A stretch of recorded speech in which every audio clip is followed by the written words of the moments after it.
Baik, terima kasih sudah mengunjungi channel saya. Pada kesempatan kali ini saya akan menerangkan bagaimana melakukan analisis SWOT plus IFAS-IFAS. Tentunya analisis SWOT dan IFAS-IFAS ini digunakan untuk studi kasus dokumen-dokumen perencanaan tata ruang.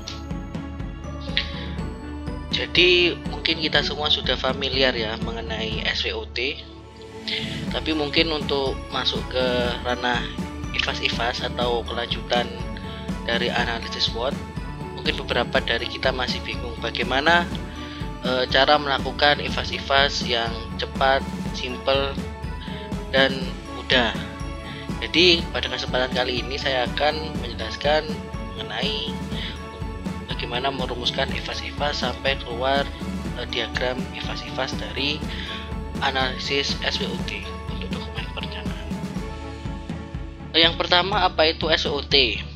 Nah, kita sudah banyak tahu mungkin ya, kalau SWOT itu merupakan salah satu teknis analisis kualitatif yang bertujuan untuk menyusun strategi pengembangan, di mana terdiri dari 4 elemen, yaitu kekuatan, kelemahan, peluang, dan ancaman. Sebenarnya untuk 4 elemen tersebut dapat dibagi lagi menjadi 2, yaitu internal dan eksternal, di mana untuk kekuatan dan kelemahan itu merupakan faktor internal yang biasanya terdapat dalam studi kasus ini dalam lokasi perencanaan. Kemudian untuk peluang dan ancaman itu berasal dari eksternal. Strategi pengembangan yang dihasilkan oleh analisis SWOT bersifat praktis atau dapat diimplementasikan secara langsung.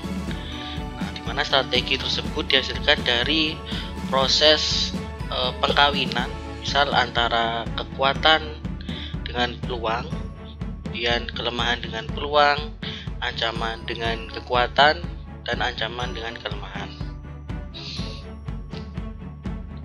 Kemudian apa itu IFAS-IFAS?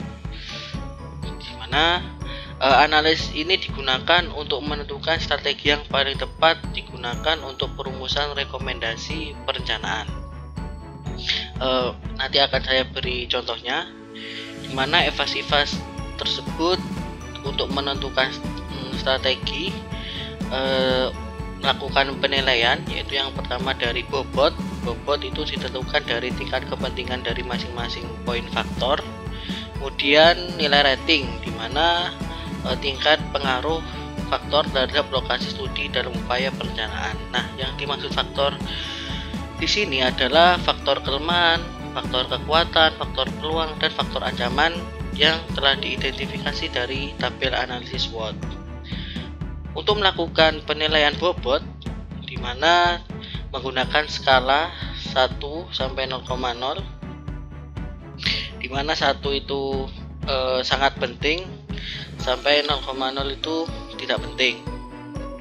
Untuk rating yaitu nilainya 1 sampai 4. Untuk keterangan faktor kekuatan dan faktor peluang itu apabila nilai 1 itu faktor memiliki tingkat pengaruh yang lemah, dan sampai 4 yaitu memiliki pengaruh yang kuat. Sedangkan untuk kelemahan dan ancaman dalam analisis SWOT, faktor memiliki pengaruh yang sangat kuat, dan sampai 4 yaitu faktor memiliki pengaruh lemah. Jadi kebalikannya. Untuk nilai-nilai atau faktor-faktor yang bersifat positif seperti kekuatan dan peluang, nilai rating berkisar 1 sampai 4, di mana semakin besar atau semakin menuju arah 4 memiliki pengaruh. Jadi faktor-faktor tersebut memiliki pengaruh kuat. Dan kebalikannya, apabila untuk faktor kelemahan dan ancaman, nilai 1 sampai 4, di mana nilai 1 memiliki pengaruh yang kuat untuk menghambat perencanaan, sedangkan poin 4, nilai rating 4 yaitu berpengaruh sangat lemah. Jadi kebalikannya. Jadi fungsinya apa? Mungkin kita sudah familiar ya merumuskan strategi dalam SWOT, di mana dihasilkan 4 strategi, yaitu dari pengkawinan peluang, kekuatan, peluang kelemahan, kekuatan ancaman, dan kelemahan dan ancaman. Tetapi hasil strategi tersebut masih butuh penilaian. Apakah strategi tersebut sudah progresif, butuh diubah, strategi bertahan, atau diversifikasi, di mana 4 penentuan tersebut ditentukan oleh hasil analisis IFAS. Apabila apabila titik temunya X dan Y berada di kuadran 1, yaitu strategi bersifat progresif, di mana memanfaatkan peluang untuk menghadapi masalah dan kelemahan yang ada. Dan sebagai contoh, apabila titiknya nanti ditemu kuadran 2, yaitu dibutuhkan diversifikasi strategi yang dihasilkan dari SWOT.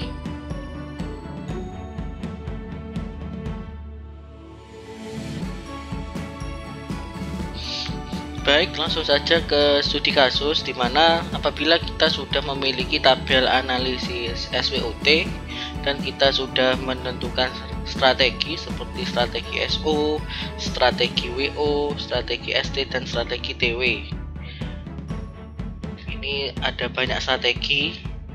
Kemudian langsung saja kita bobotkan dan rating sesuai dengan ketentuan penilaian atau pembobotan dari analisis IFAS tadi yang sudah saya jelaskan. Untuk faktor internal terdiri dari faktor kekuatan dan kelemahan. Kemudian untuk faktor eksternal terdiri dari faktor peluang dan ancaman. Untuk bobot, yaitu bobot berdasarkan tingkat kepentingan. Kemudian untuk rating berdasarkan tingkat pengaruh. Apabila faktor kekuatan sebagai contoh ini memiliki tingkat kepentingan yang tinggi, kita dapat nilai 0,8. Dengan rating karena memiliki pengaruh yang besar terhadap dokumen perencanaan, kita rating 4, dan lain sebagainya. Untuk faktor kelemahan, untuk bobot sama, tapi yang berbeda di sini adalah rating, di mana apabila faktor kelemahan tersebut memiliki pengaruh yang tinggi, kita nilai 1. Dan apabila nilai itu semakin lemah, kita dapat nilai 4 atau 3. Untuk faktor eksternal sama, untuk faktor peluang karena termasuk faktor yang baik, di mana untuk rating semakin besar atau mendekati angka 4 memiliki tingkat pengaruh yang besar. Dan untuk faktor ancaman kita bobot rating sama seperti tadi, di mana semakin besar nilai rating berarti ancaman tersebut sangat rendah atau tidak mempengaruhi konsep perencanaan. Ini contoh analisis IFAS sederhana mungkin. Yang perlu menjadi perhatian adalah terkait nilai bobot. Penjumlahan antara faktor kekuatan dan faktor kelemahan untuk faktor internal ini harus sama dengan 1. Misal ini kita bobotkan semua, ini 0,53 jumlahnya, kemudian faktor kelemahan adalah 0,47. Nah, ketika ditambah sama dengan 1. Kemudian untuk faktor eksternal, yaitu terdiri dari peluang dan ancaman, itu sama ketika ditambah total bobotnya itu harus sama dengan 1. Ini misal untuk faktor peluang nilai total bobot adalah 0,46 dan faktor ancaman adalah 0,54, mana ketika ditambah itu sama dengan 1. Nah, bagaimana menentukan diagram, lokasi diagram atau berada di maksudnya kuadran, di kuadran 1, 2, 3 atau 4.